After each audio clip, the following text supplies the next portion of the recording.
Hello guys, welcome to my channel RK Tutorials. So we are in the class 7.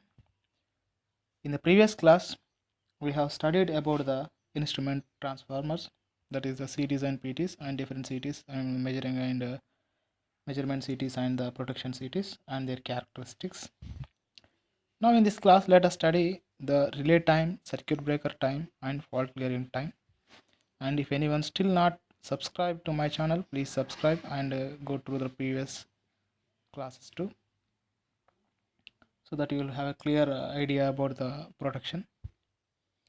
So now let us move on to the topic, that is the relay time, circuit breaker time and fault clearing time. So first, what is relay time? Relay time. So it's a simple thing, don't worry. So first, what is the function of the relay? The function of the relay is to sense the fault current, and if there is fault exists, then what happens? It has to give the trip signals to the circuit breaker. So let us take, this is the instant of faults, occurrence of fault, and this is the time gap.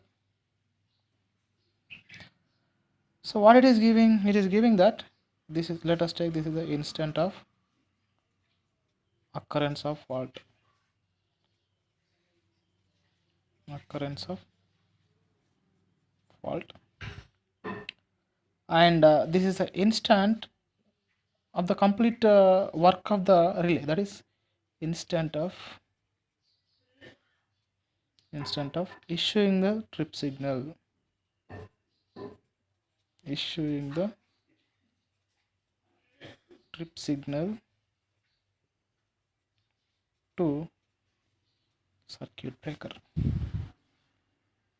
So we can define the relay time as it is a time lapse from the instant of occurrence of fault to the instant of issuing the trip signal to the circuit breaker.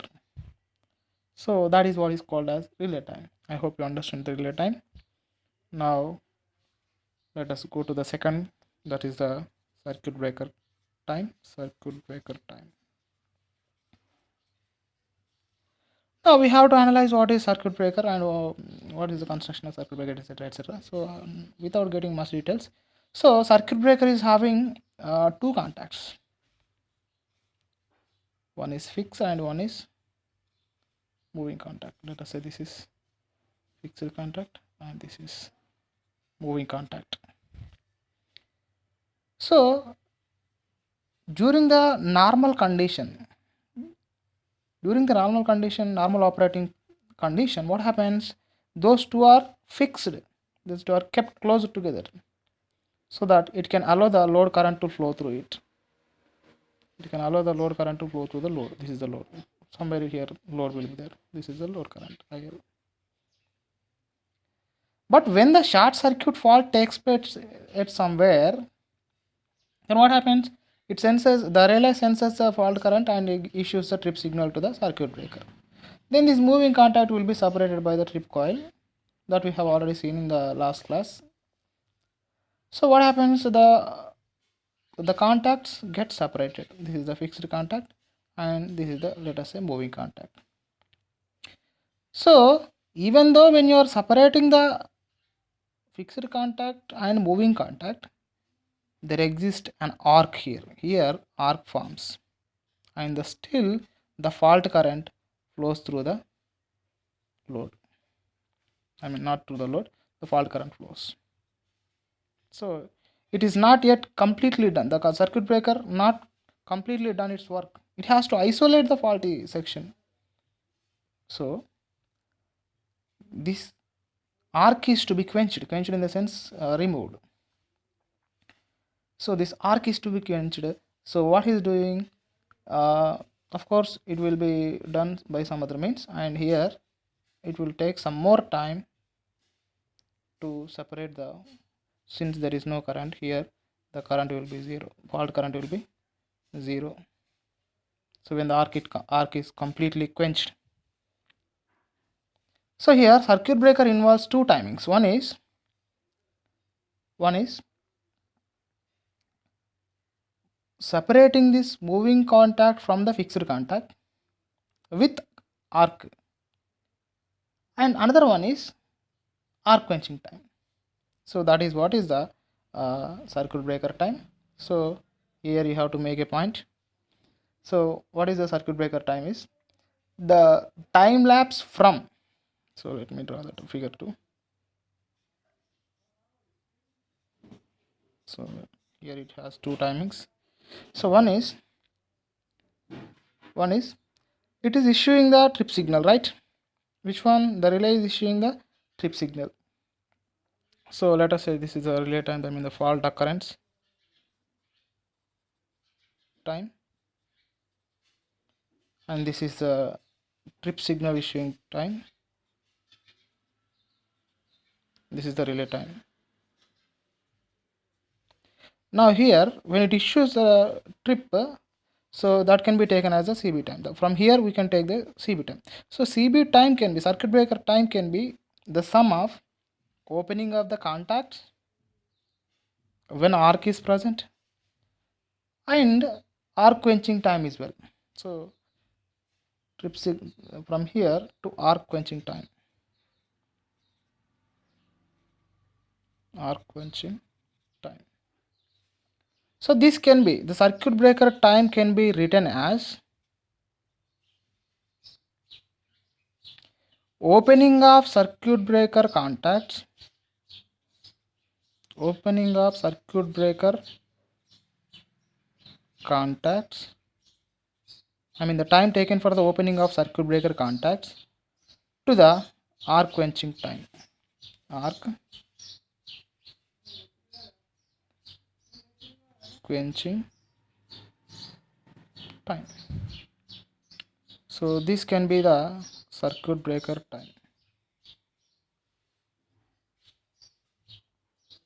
Circuit breaker time.